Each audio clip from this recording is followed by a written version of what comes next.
Welcome. Welcome today to the miracle work on, on the 21st day of the resurrection in progress. And yeah, miracle work is, I use the Course in Miracles to deepen, to discover something new that you haven't heard before. And what that is, we're going to discover. So using chapter 7 today, and it is just totally amazing. That is my experience when I read through it. It's like unbelievable. Unbelievable that we can just, that is actually written in black and white. That always astonishes me. It's like, my God, you can actually read it. Can you believe that? So one word that will come back today is the word relinquish, which is a word that will pop up more often. It's like relinquishment, relinquish, relinquish, relinquish. So another part of what we will encounter today is the idea of mind, but in a different way. So really depending on how you look and how you are how you are looking at this, it will tell you more about, are you looking in terms of separation, or are you allowing oneness to speak to you? So this is really the offering, of course, in every moment that we come together. It is, are you willing to join wholly, literally wholly, with me? Are you willing to connect with your brother in this instant? Are you willing to relinquish all your ideas that would possibly stand in the way of you recognizing your oneness with your brother? That's where basically the training is. That's the most natural thing. You would be totally happy when you experience it, and at the same time it seems like a training to get your mind to the place where you actually allow this. Joel would use the word like healing consciousness. You know, it's like, when does healing take place? Well, when you accept the atonement for yourself, when you accept salvation for yourself. In that, you will literally extend it to your brother, recognizing your oneness with him. Who could possibly be excluded? No one, of course not. So the opportunity to do this is an availability continuously, whether that is when you're with yourself, whether that is when you appear to be with others, so to speak, when you meet someone, when you're in a situation that looks shitty, so to speak. Like all these things, there's always the option of that. Like there's always an option to join with your brother in oneness, in having a holy instant together of meeting exactly where the joining is. And see, the thing is not to instruct you how to do that, because it will happen. It will spontaneously happen. So the thing that actually is occurring then is look at what you do. You avoid this. You don't want to hear this. You're doing all kinds of things to escape that moment of your relinquishment and your, say, in fact, melting with your brother, recognizing your oneness with your brother. Why do you do that? Because you just have the habit. It's like you have the habit to dissociate yourself from one another. And that's a disease. That really is a disease. And it can be healed. So that's really wonderful. And so that's a bit like the introduction to today's reading. So I'm reading from chapter 7, and I want to read through that because there are so many aspects that are being mentioned that are so helpful to hear that one more time, to remember that together. It is just too much fun. Also, to be aware of how you think about your situation when it becomes personal. It's really interesting. So I'm sharing a screen with you. I'll do this a couple of times, I guess. And The Laws of Mind, that's the title. And it's from chapter 7, the continuity of the kingdom. The continuity of... Wait, let me see. I want to do it right. The consistency of the kingdom. Yeah, the laws of mind. To heal, then, is to correct perception in your brother and yourself, not just by saying it or by trying to correct his way of thinking or whatever idea you can have about it, but basically this, by sharing the Holy Spirit with him. This places you both within the kingdom and restores its wholeness in your minds. Okay, so I'll read this one more time. To heal, then, is to correct perception in your brother and yourself by sharing the Holy Spirit with him. See, this is really interesting. It's like you correct perception, not by saying like, well, you don't see that right, or the things that we learn at schools, like, no, you didn't see that right. Forget what you do. That's not right the way you do that. Like we try to correct each other like that. No, this one is much closer to yourself. So this happens to you and your brother at the same time. So I might as well just look at this for a moment. So because there's so much beauty in it, and it's so crucial and fundamental, that I love to share that. So here it is, like, correction is not correcting your images, thinking that no, you shouldn't see it like that, it should be a little bit different. No, it is not like that. So here it is, like, this is an opportunity to experience our joined minds, like seeing that we're one with one another, by allowing the Holy Spirit to come into our minds and recognizing that. Literally everything is happening then already. You're being, in fact, it is what a miracle is. Like you're being shifted into a vertical perception, and rather than a horizontal perception. It's like you suddenly shift into invisibility, you could say. That's one of the other miracle principles. Like you shift into invisibility. And this is an experience. Suddenly you feel you fall in love with your brother. That's basically what it comes down to. Suddenly you recognize your oneness with your brother. That is, like, that doesn't need words, that doesn't need correction as we know it, or that doesn't need instruction. No, it only takes willingness to allow that to occur, to literally allow yourself to fall in love with your brother. That's where it comes down to. Like, not yeah, not to start a relationship of any kind, of not in human ways thinking about it, but no.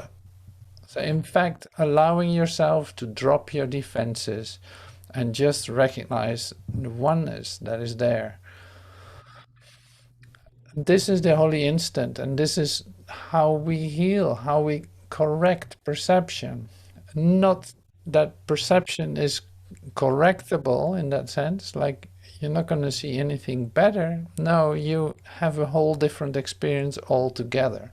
That's where the correction is. So this is a fundamental shift in thinking about healing even. Like, there is where it shifts. It shifts here into my relationship with you, recognizing our oneness. That is what is occurring. And we're talking about the laws of mind. So, and these are totally different than you could possibly imagine. So here, to heal then is to correct perception in your brother and yourself by sharing the Holy Spirit with him. This places you both within the kingdom. So that is like you really come within the kingdom. Literally, you enter heaven together in allowing that to occur. And this is the offering in this meeting, in every meeting that I offer.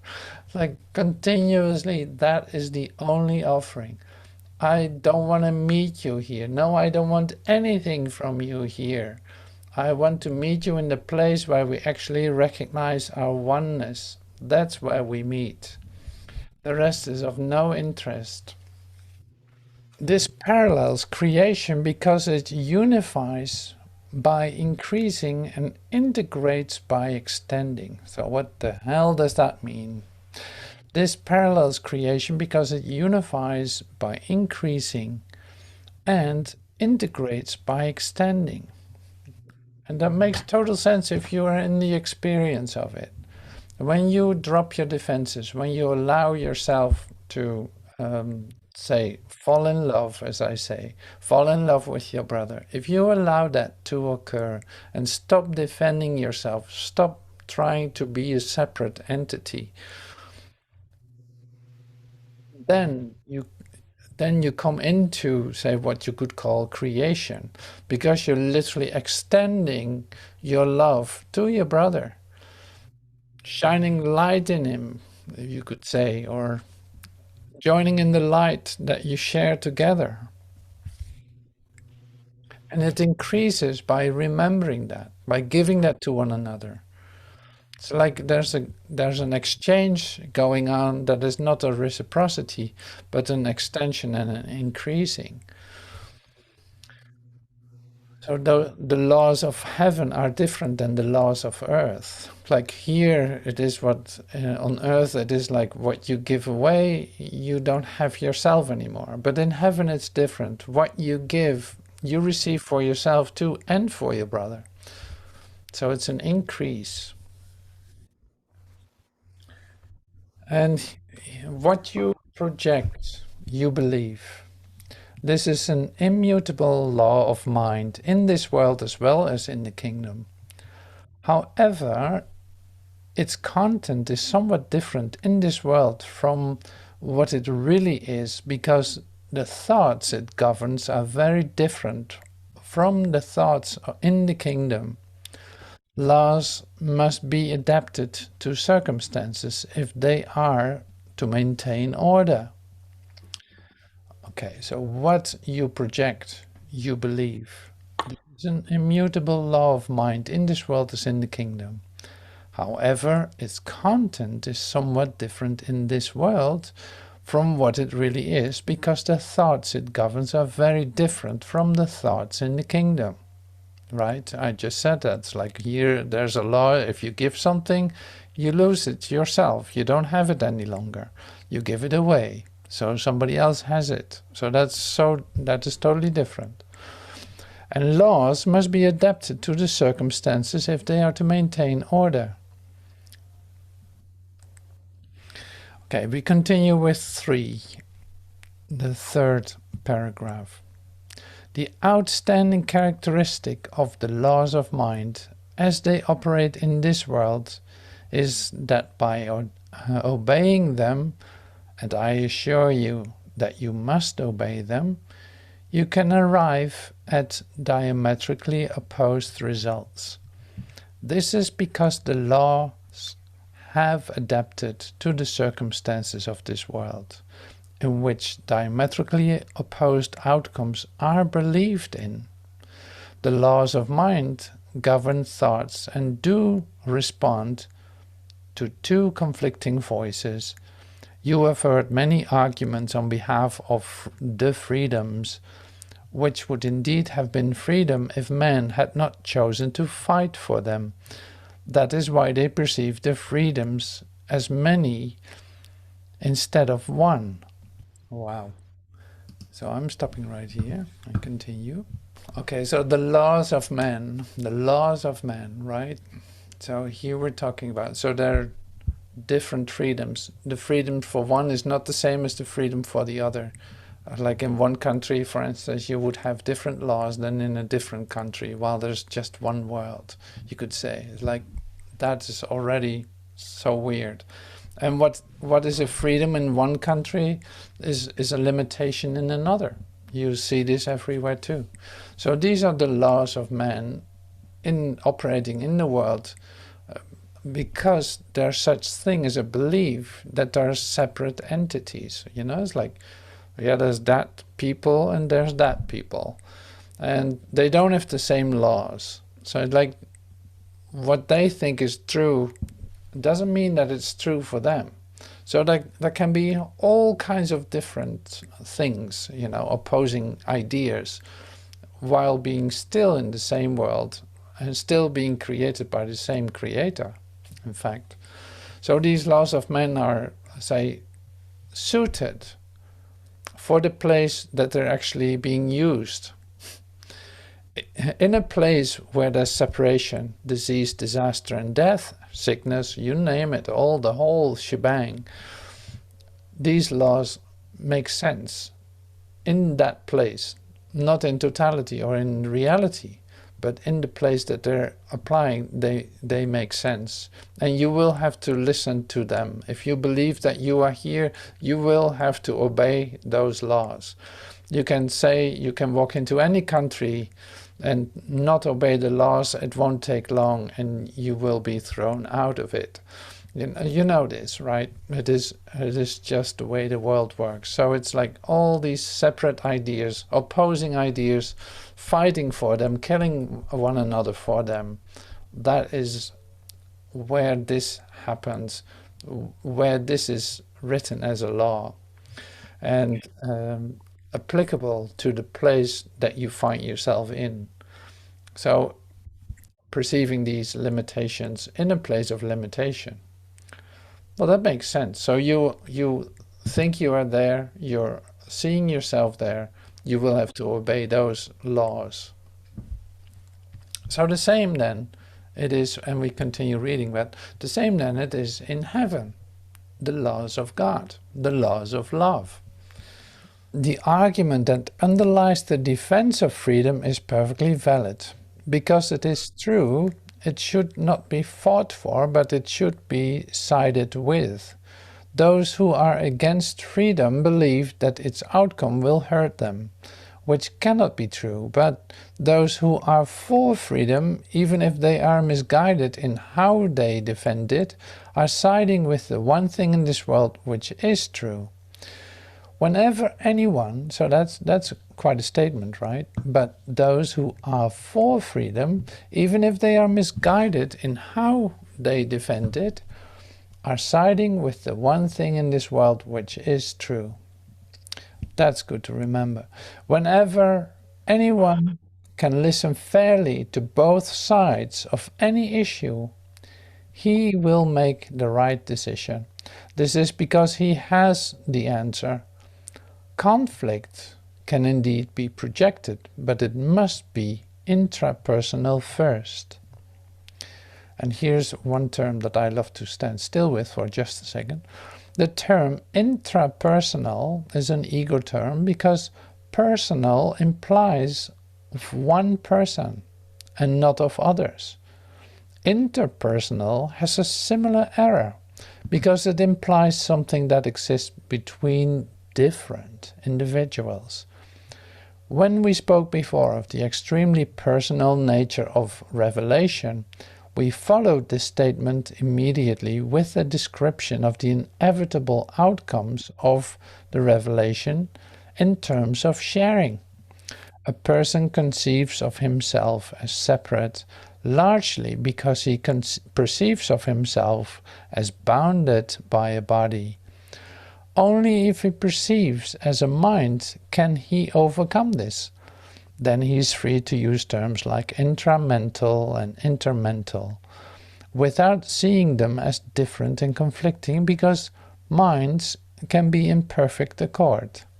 Now, what is being presented here? You know, what is this? So the whole idea of personal, interpersonal, is based on an idea of ego, of separation, and it has nothing to do with reality. So it is basically, say, bound to the laws of man, the laws in this world, that whole set. So where opposition is almost like natural, and where there's such thing as different freedoms, and where there's such thing as personal interest, thinking that you're a body separated from your brother, and joining is not even the matter, so to speak. It's not even possible. So then, recognizing that there's more than that, recognizing your true nature, you come into the realm of mind in that sense. So it's like intramental communication, you could say. Is like recognizing the oneness in each other and going beyond that. In fact, we're inviting spirit into that situation. We're inviting spirit into your idea of yourself.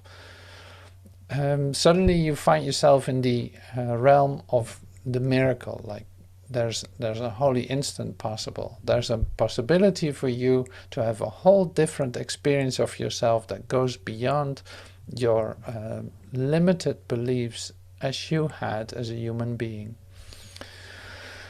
This is where healing takes place. This is what healing is.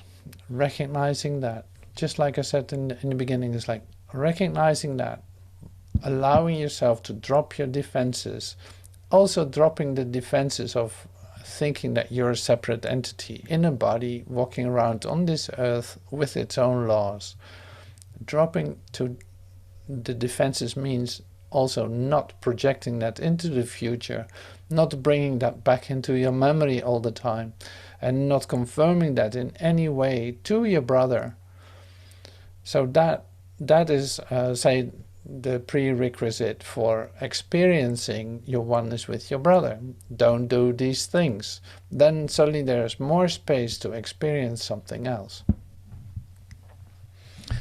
Okay, so I want to continue because there's so much in this chapter that it's great to share some more. Outside the kingdom, the law which prevails at C6, outside the kingdom, the law which prevails inside it is adapted to what you project, you believe. This is its teaching form. What you project, you believe. That means what you bring outside, what you, say, put out there for yourself, you believe. So in other words, it's like you teach all the time.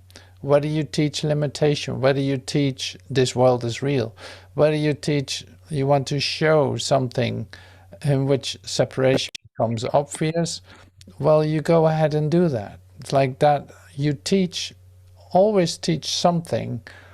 And so outside the kingdom here it says the law which prevails inside, it is adapted to what you project, you believe. This is its teaching form, because outside the kingdom teaching is mandatory because learning is essential. This form of the law clearly implies that you will learn what you are from what you have projected onto others and therefore believe they are. In the kingdom, there is no teaching or learning, because there is no belief. There is only certainty. God and his sons, in the surety of being, know that you, what you project, you are. That form of the law is not adapted at all, being the law of creation.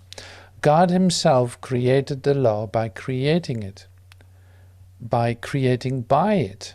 He created by this law. And his sons, who create like him, follow it gladly, knowing that the increase of the kingdom depends on it, just as their creation did. That form of the law is not adapted at all, being the law of creation. God himself created the law by creating by it. And his sons, who create like him, follow it gladly, knowing that increase of the kingdom depends on it, just as their creation did. All right, so laws must be, I'll stop here. Laws must be communicated if they are to be helpful. In effect, they must be translated for those who speak a different language. But a good translator, though, he must alter the form of what he translates, but never changes the meaning. All right, so this is important. So I feel like this what we read seems to be conceptual and seems to be like, oh, that's a lot of words. I don't know what to do with it. So I love to bring it down, so to speak, to translate this into something that is actually useful. And so the great thing here that is being said is, like, wherever you find yourself in heaven, there are the laws of heaven. You find yourself on earth, there are the laws of earth. So the laws of earth are not definite, are not a definition of you, unless you believe that that's the only place that there is. So that you can understand that's conceptually acceptable too. Like, that tells you nothing about who you truly are, but it is something that you got used to, and used to separate yourself off from what you are. So now, coming back to the kingdom then, and which is interesting that it's being said here, because when do you read something about the kingdom? That's pretty unlikely. But here something is like lifted for you, like the veil is lifted for you here, to see that you, in fact, in your true being, you are created by the laws of heaven. That means you are in total communication with heaven, that this is how you were created. So this is the inheritance that you carry with you, that you can return to, that we're on the way back to have that fully in our awareness. And say, to experience a glimpse of that, as we said very much in the beginning, it's like where healing takes place, where you are open to receive that from your brother by dropping your defenses and dropping all the laws, in fact, of the world for just a moment, not living by those, not confirming those, not but really becoming aware of that you can drop that, let it be relinquished for just a moment, in order to have a different experience of yourself, is in fact what this says. And that is, yeah, I think it's beautiful to hear about that, and also to hear more about the acceptability, or the how common it is, how recognizable it is for you when you read this, when you hear this. Like, you recognize that, you know that is so. So hearing more about it makes it easier to come to the place where you can accept this and make the transition into it. So, like, it would confirm that you can trust this. It's like one of the things is this then. Say, in the world there's such thing as belief, and you say, like, make believe, or yeah, believe me, you gotta trust me, believe me, you do all these things. So in heaven that isn't that way, and that's why this is so essential to hear this, because basically it is continuously a gift. Like, here's a gift of the certainty of the truth of who you are. It is not about belief. Sure, you take it first on faith, that would be the first step.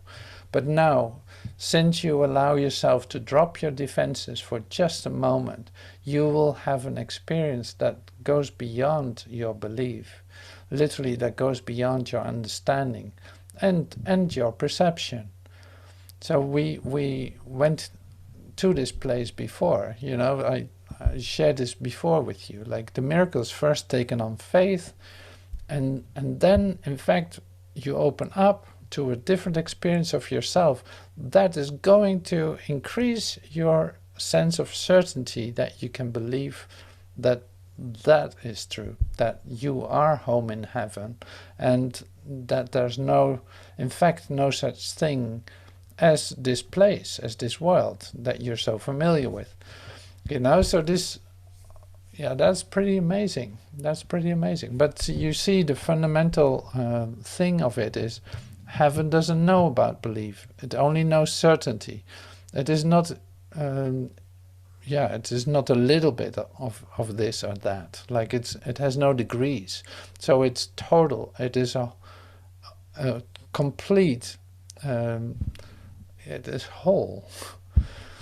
Like the world is always separated and is divided. No, you don't have that experience. No, you don't. And yes, I have. And all this stuff that goes on with the differentiation, with not finding each other in the same place, with not finding one another in the same time. So, and this, what is being offered, is completely transcending that whole idea, but confirming the certainty in everyone involved. In this moment, you know, in everyone involved. You're open to receive this, whambo, there it is. Here's that certainty that has nothing to do with this place.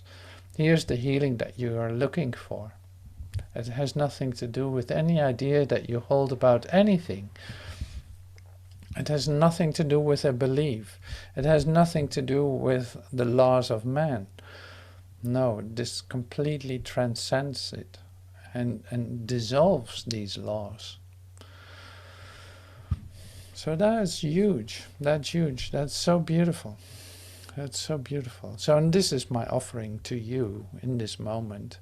You know, talking about it wouldn't be doing it, so to speak. So I'm inviting you to, in this moment, drop your defenses and allow something else to occur. Like, that's how simple it is. Literally, you don't know how to do that, and I don't know how to do that. It is not under conscious control, but we're open to receive that. That is the occurrence. And right there, that's where that happens. And it has, it completely transcends this idea about yourself.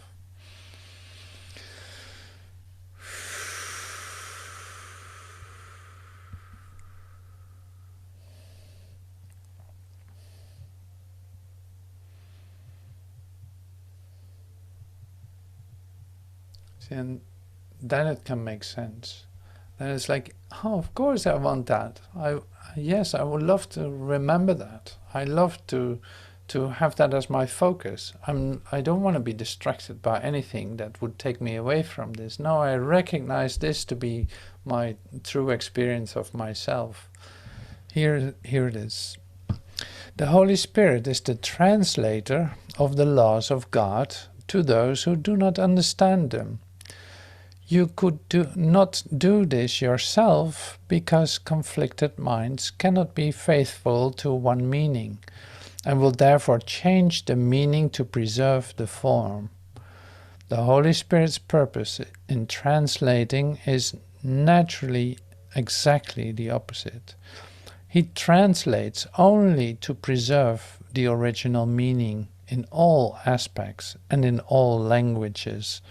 Therefore, he opposes differences in form as meaningful and emphasizes always that these differences do not matter. The meaning of his message is always the same, and only the meaning matters. God's law of creation in perfect form does not involve the use of truth to convince his sons of truth. See, here's another one. So we've been doing that in Christian religion a lot. God's laws of creation in perfect form does not involve the use of truth to convince his sons of truth.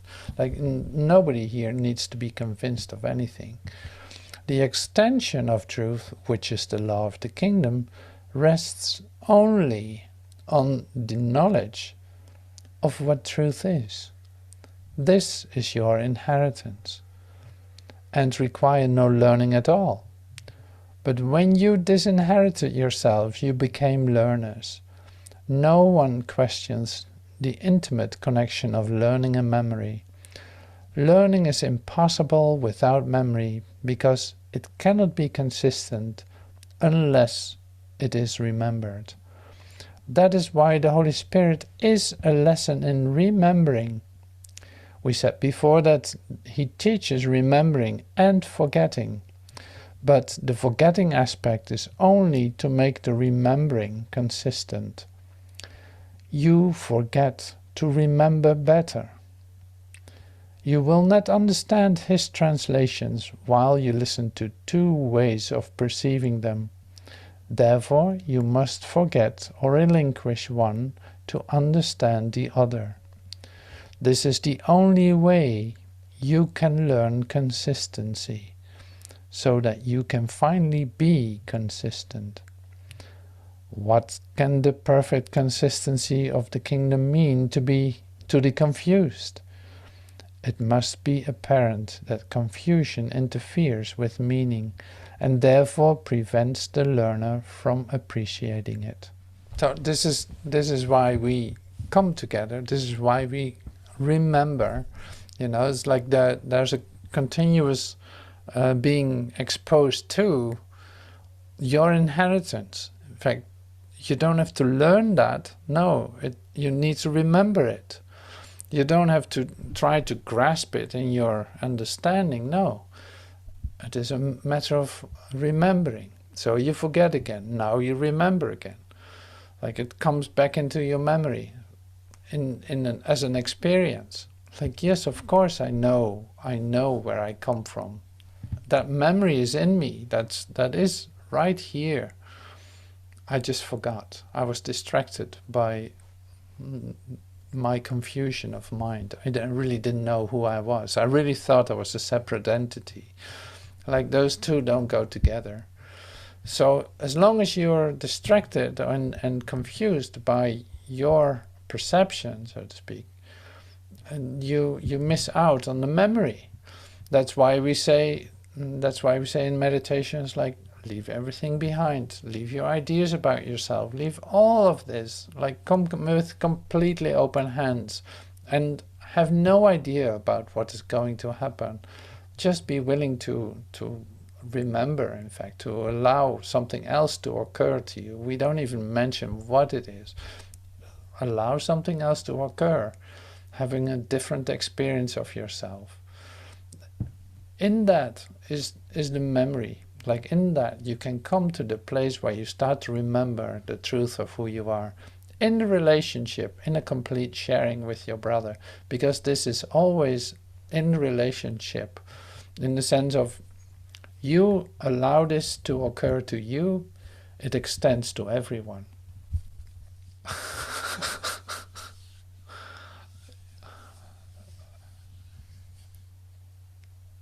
See, you cannot figure it out. That's the beauty of it. Like, you don't have to figure this one out. So relax. No, you don't have to figure it out. No, this is your inheritance. It is already yours. You come to the place where you cannot learn, where you come into an experience and recognizing the certainty that you carry with you. It is a total surprise that it's actually in you. And it's happening right here. Yes, yes, yes, indeed. Yeah, that's the place. Yeah, yeah.